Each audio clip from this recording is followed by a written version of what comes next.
شكرا. وعليكم السلام ورحمة الله وبركاته. ጫት መቃም በሙስሊም ክልክል ነው ወይስ አይደለም? ለፍየል ከሆነ ችግር የለውም፣ ሐላል ነው። ለውዝ ስኳር ምናምን ጨምሩላቸው ትንሽ ጣፈጥ እንድላቸው። ለሰው ሐራም ነው፣ ክልክል ነው። ሐራም ነው። ጀዛከላህ ኸይረን ወያኩም። ሰላም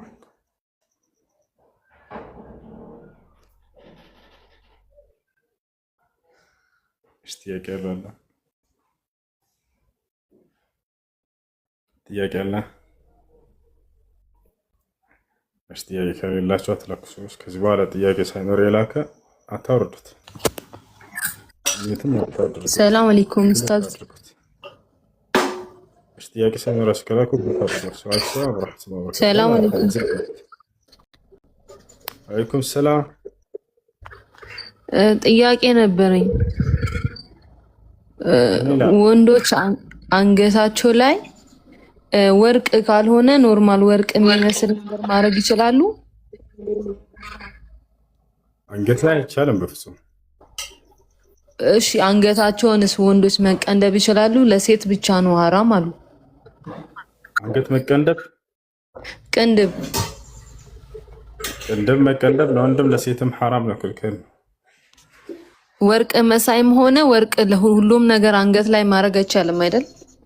አዎ ይህ ነቢያችን ሰለላሁ ዐለይሂ ወሰለም ጣታቸው ላይ ነበር የብር ቀለበት የሚያደርጉት፣ አለቀ። ከዚያ ውጭ እንዲህ አንገት ላይ ወንድ ልጅ ጌጣጌጥ ካደረገ ይሄ የወር አበባ ነው የቀረው። መቼ ነው የወር አበባ የሚመጣው እህታችን በሉት። ፋጤ መቼ እንጠብቅ የወር አበባችን በሉት። እሺ አመሰግናለሁ። ሰላም አለይኩም ኡስታዝ። ወአለይኩም ሰላም ወራህመቱላሂ ወበረካቱ። እንዴት ነው? ሰላም ነው? ዳኛ አልሐምዱሊላህ። እሺ የኔ 3 ጥያቄ አለኝ። ሴትዬ ማለት ነው እኔ ስልኬን ይዤ ወደ ፎቅ እሄዳለሁና ሴትዬ ፎቅ ይዘሽ ስልክ አትይጂ አለችኝ። እኔ ደግሞ ደብቄ እሄዳለሁ ማለት ነው። እንደዚህ ትምህርት ምናምን ስለምከታተል ደብቄ እሄዳለሁ። አንድ ቀን ደግሞ አይታኝ ለምንድን ነው ይሄንን ስልክ ወሰድሽው ስትለኝ አይ ለዛሬም ብቻ ረስቼው ነው አልኳት። እስኪ ወላሂ በይ ስትለኝ ወላሂ ብዬ ማልኩኝ ማለት ነው። እና ወላሂ ብዬ ማልኩኝ። ሌላም እንደገና ቀጣዩን ቀን ደግሞ እንደገና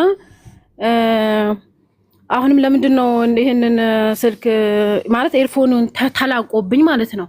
ከዛ ለምንድን ነው ያመጣሽው ስትለኝ አይ ራስቼው ነው እንደዚህ ወላሂ በወላሂ ከዚህ በኋላ እንዳታመጪው ያለችኝ። እንደገና አሁን ወላሂ አላመጣም ብዬ የዛን ቀን ይዤ ሄድኩኝ ማለት ነው።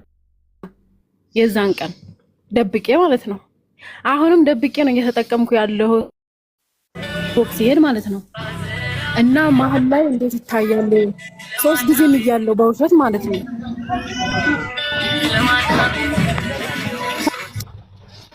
እሺ ለምንድን ነው የከለከለችሽ? ይሄን የመከልከል መብት የላትም። ምናልባት መከልከል የሚችሉት መቼ ነው? የተዋዋላችሁበትን ስራ ሳትሰሪ በአግባቡ በዚያ በስልክ ተታለሽ ከስራ የሚያዘናጋሽ ከሆነ የዛኔ መከልከል ትችላለች። የተዋዋልሽበትን ስራ በአግባቡ እስከሰራሽ ድረስ ግን ይሄ ስልክ በሐላል ነገር ላይ እየተጠቀምሽ ደርሶችን፣ ትምህርቶችን እየተጠቀምሽ አይቻልም አትጠቀሚ ማለት አይቻልም። አንድ ሰው ውል ሲያሰራ ጊዜ ሰዎችን በዚያ በውል መሰረት ያሰራል። ከዚያ በኋላ ያለውን ጊዜህን እኔ ነኝ እንደፈለግኩ ማዘህ ይሄ አይችልም። ቦታው ላይ የገባችሁበት ስራ አለ። ያን ስራ በአግባቡ መወጣት ግድ ይላል። ያን እስከሰራችሁ ድረስ ከዚያ በኋላ ያለውን ጊዜያችሁን የኛ ነው በቃ እኛ እንደፈለግ እናደርጋለን ማለት አይቻልም። ምናልባት ቤታቸው ውስጥ ሐራም ነገር ከፍተሽ ከሆነ ሙዚቃ ምናምና የዛኔ መከልከል መብት አለት፣ ሐቅ አለ ያ። ስለዚህ የማልሽው ነገር ከፋራ አለብኝ ወይ ከሆነ ጥያቄው ይህ መሐላ ከፋራ የለውም። በውሸት የማለ ሰው ከፋራ የለበትም። ገናችኋል። በውሸት የማለ ሰው ወንጀል ላይ ወድቋል። ወደ አላህ ተውበት ማድረግ ነው ያለበት። ነገር ግን ከፋራ ያለበት መቼ ነው? በአላህ ስብሐነ ወተዓላ ስም ምሎ እንዲህ ላደርግ ብሎ ቃል ገብቶ ያን ነገር ሳያደርግ የቀረ ወይንም ላላደርግ ብሎ ያን ነገር ያደረገ ይህ ሰው ነው። ይህ ግን الحلف بالكذب ليس عليه كفارة بوشة ما لسو كفارة يلبتم وإنما عليه التوبة والاستغفار إلى الله سبحانه وتعالى لأنه وقع في معصية النايهين مساش هاي እሺ እኔ ያው ሙዚቃ ምናምን አልከፍትም፣ ግን አንዳንዴ ልብስ የሆነ አጋጣሚ ልብስ ከተቃጠለብኝ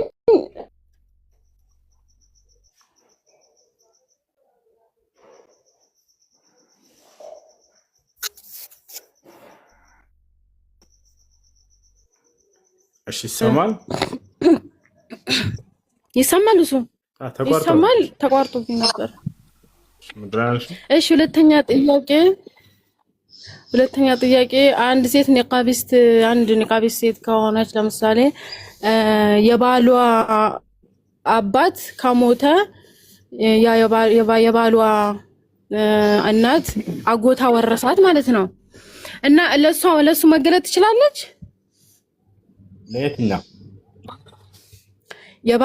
የባሏ አባት ሞተዋል እና የባልየው አጎት ደግሞ ወረሳት የባሏ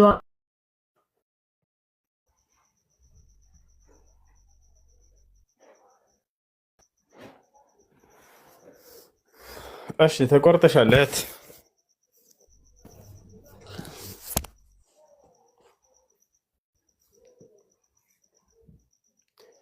እሺ ጥያቄ ያለ ካለ ቀጥል። السلام عليكم ورحمة الله تعالى وبركاته أستاذ تمام. عليكم السلام ورحمة الله وبركاته أهلا. عندي مستوى الإسراء أستاذي. إن شاء الله. እሺ ታፕ እናርግና 500 ሺህ እናስገባው ኢንሻአላህ። ሌላው ደግሞ የሁሱ ላይቭ ሲገባ በነገራችን ላይ አይታችሁ ከሆነ በፊት ከፊት ነበር የሚመጣው ላይቭ ከገቡት ውስጥ። አሁን ግን ፈልገን ወደ ኋላ አካባቢ ካሉት ሰዎች ጋር ነው እያገኘ ነው ያለነውና ይሄ ማለት ደግሞ ሪፖርት አለበት ማለት ነው። ሁላችንም ኮፒ ሊንክ ማድረግ አለብን። ስፔሻሊ ፕሮፋይሉን ነክተን ፕሮፋይል ኮፒ ሊንክ ማድረግ አለብን ሁላችንም በየቀን ቢያንስ እዚህ እንኳን ባንገባ ሌላ ቦታ እንኳን ሆነን ቢሆን በየቀን አስተዋውሰን ላይቭ ላይ እንኳን ባይገኝ ሁላችንም ኮፒ ሊንክ ማድረግ አለብን። ወደ ቦታው መመለስ አለበት። ሰዎች ጋር እየደረሰ አይደለም፣ ብዙ ሰዎች እያዩት አይደለምና ሁላችንም ኮፒ ሊንክ እናርግ። ታፕ እያደረግን እናዳምጥ ኢንሻአላህ።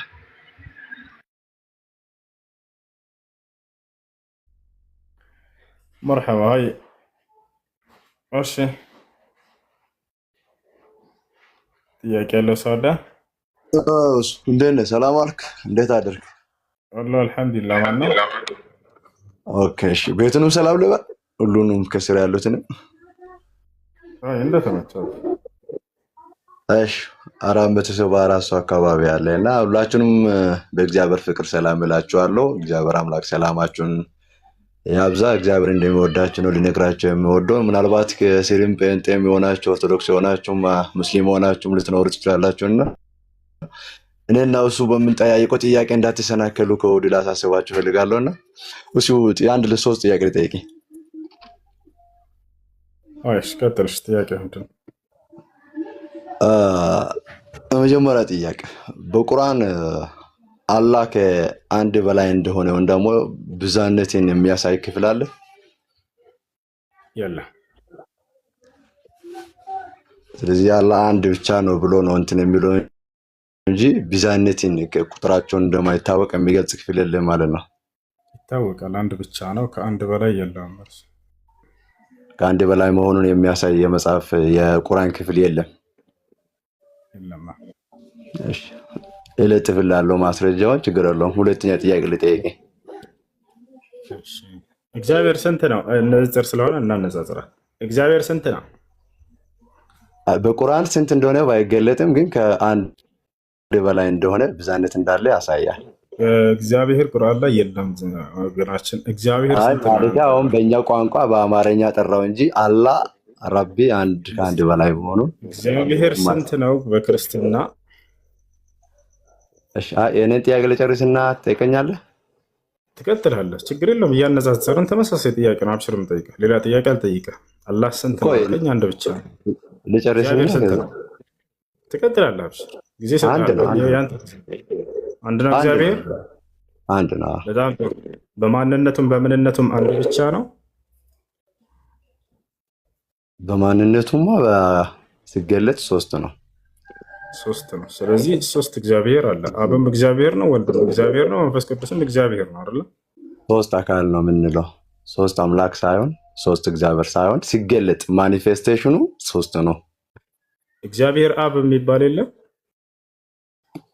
እግዚአብሔር አብ አለ፣ እግዚአብሔር ወልድ አለ። ለምሳሌ እንደዚህ ግልጽ እንድትረዳ ላድርግ። ስለዚህ ማለት አንተ አሁን ለአባትና ለእናት ልጅ ነህ። አሁን ስለ አባትና ስለ እናት ሳይሆን ስለ መለኮት እያወራን ነው። ሶስቱም እግዚአብሔር ናቸው። በተናጥል ጌታ። እሺ አንዱ ያለ ሌላው ብቻውን እግዚአብሔር መባል ይችላል? የግዴታ ሁሉም መደመር አለባቸው እግዚአብሔር ለመባል? እሱ ባለፈም እኮ እንደዚህ አድርገ ነው የተረባበሽ ነው ልንደማመጥ አልቻለም። የምር መረባበሽ መግባት ራሱን አስታውስን። ጥያቄውን መልስ። ካልተመቸ ጥያቄው አይለፈኝ። ጥያቄውን እኔ አላጨናንቀም። አንዱን ለብቻው እግዚአብሔር ነው ብቻውን ያለ ሌላው ማለት እንችላለን? ብቻውን መቆም ይችላል ወይንስ ብቻውን መቆም አይችልም? የግዴታ ሶስቱም መደመር አለባቸው? አብ ወልድ መንፈስ ቅዱስ አንድ አምላክ ሲገለጡ ማኒፌስት አደረጉ። አካል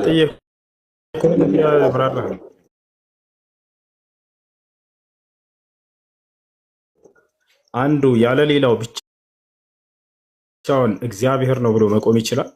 በተናጠል እያንዳንዱ አምላክ ናቸው።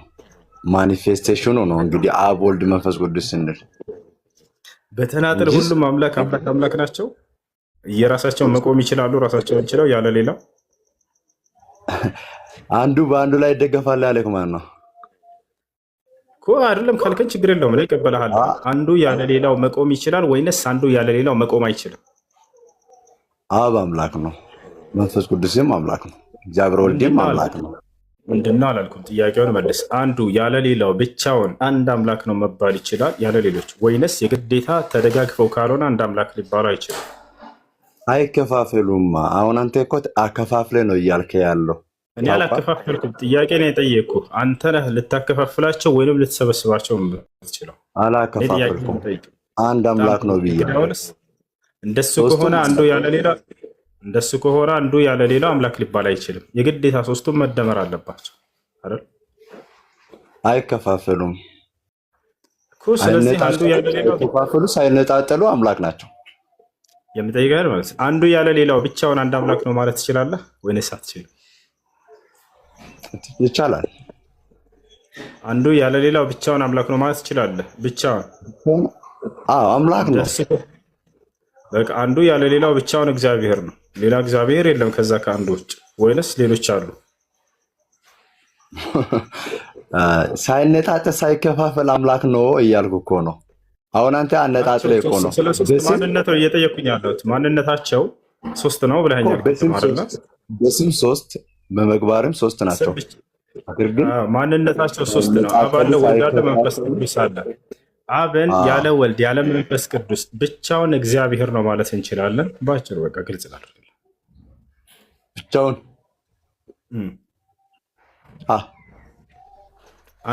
አንዱን ብቻውን ያለ ሌላው አንድ አምላክ ነው፣ ይሄ ነው እግዚአብሔር፣ ከሱ ውጭ ሌላ እግዚአብሔር የለም ማለት ትችላለህ? ካድካቸው ከሱ ውጭ ሌላ የለም ማለት አንችልም። አይቻልም። የግዴታ ሶስቱም መደመር አለባቸው አይደል?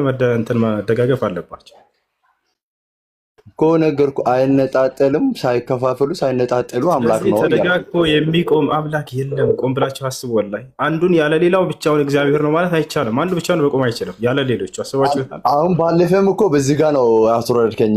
ባለፈው ምናምን ያስወረድከኝ አሁን እያወራህ ነው አይደለ? አንዱ ያለ ሌላው ብቻውን አንድ እግዚአብሔር ነው ማለት አትችልም። የግዴታ መደጋገፍ፣ ሶስቱም መደመር አለባቸው። ባለፈው እኮ አንተ ባለፈው ምንድን ነው ያ አኺ? ቀጥል አሁን ላይ መልስ። አንዱ ያለ ሌላው ብቻውን መቆም ይችላል ወይንስ የግዴታ ሁሉም መደመር አለባቸው? አንድ ባለፈው እንደዚህ ብዬ ሲጠይቅ የነበረ አላህን አምላክ ነው 50 ጊዜ ባለፈው ይላል። እኔ ባለፈው ወላሂ ትዝ አትለኝ መግባት ራሱ በቃ መለሰ። አንዱ ለብቻው አንድ እግዚአብሔር ማለት ትችላለህ ያለ ሌሎቹ አይቻልም በፍጹም።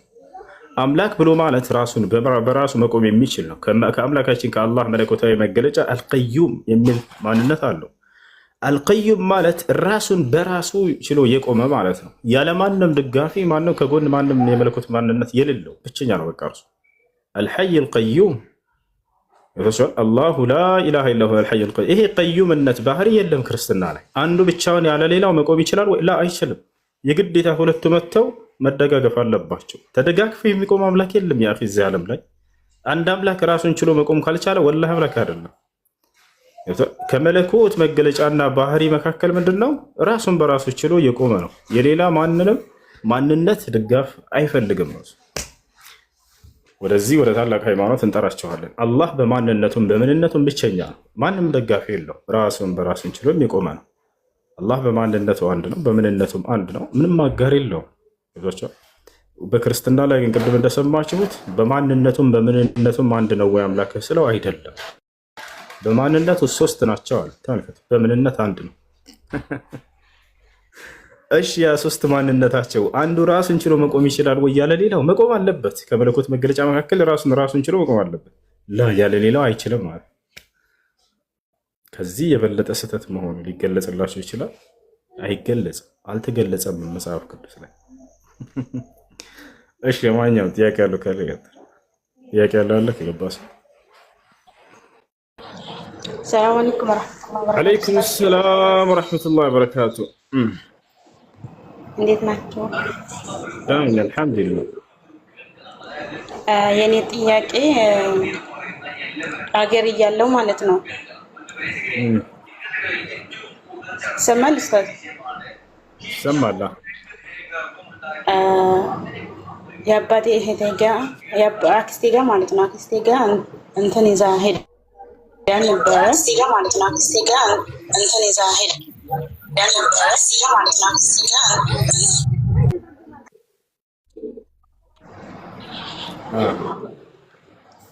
ከዛ እዛ ሄደን ያን ሽርክ በጣም እንትን ላይ አከሌ መጀን በጣም እንትን ትላለች ማለት ነው። ከዛ እኔም ሄጄ እሷ ጋር ምንም አላውቅም ነበረ።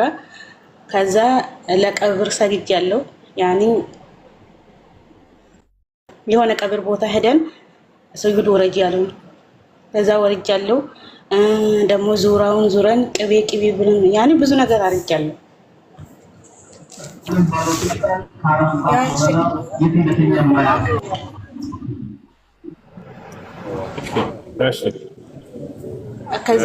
ወደ አላህ ሱብሓነሁ ወተዓላ ተውበት ማድረግ ይሄ ሽርክ ነው። السجود لغير الله سبحانه وتعالى هذا كفر بالله عز وجل. ይሄ መቃብር ስር ሄዶ ከአላህ ውጭ ለሌላ አካል መስገድ ለዚያ ለቀብር ባለቤት ይሄ ከእስልምና የሚያስወጣ ነው። لأن السجود نوع من أنواع العبادة الذي يجب صرفه لله سبحانه وتعالى وحده. فمن صرفه لغير الله سبحانه وتعالى يخرج بذلك عن دائرة الإسلام. በዚህ ኩፍር ነው። ወደ አላህ ሱብሓነሁ ወተዓላ ተውበት ማድረግ። አይ እሺ፣ ሁለተኛ ጥያቄ ደግሞ አንድ ሴት ልጅ ያን ስታገባ ማለት ነው ያኔ ማይካብ ተቀብታ ቤሎ መልበስ ትችላለች?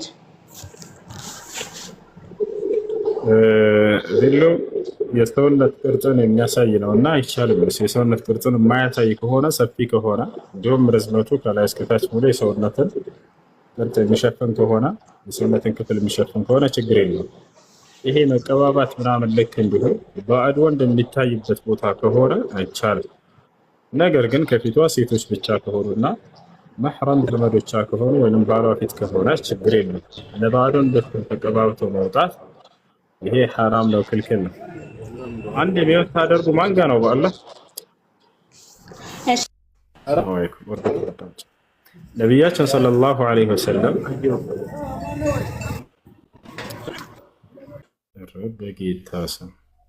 لماذا تربشوننا يا جماعة؟ إذا دخلت هنا في القسط لا تربشوا بارك الله فيكم. نقرناكم ولكن لا تسمعون التنقير. ليش؟ من لم يفهم بالإشارة فهو دنقارة كما قال شيخنا الشيخ جمال الدين.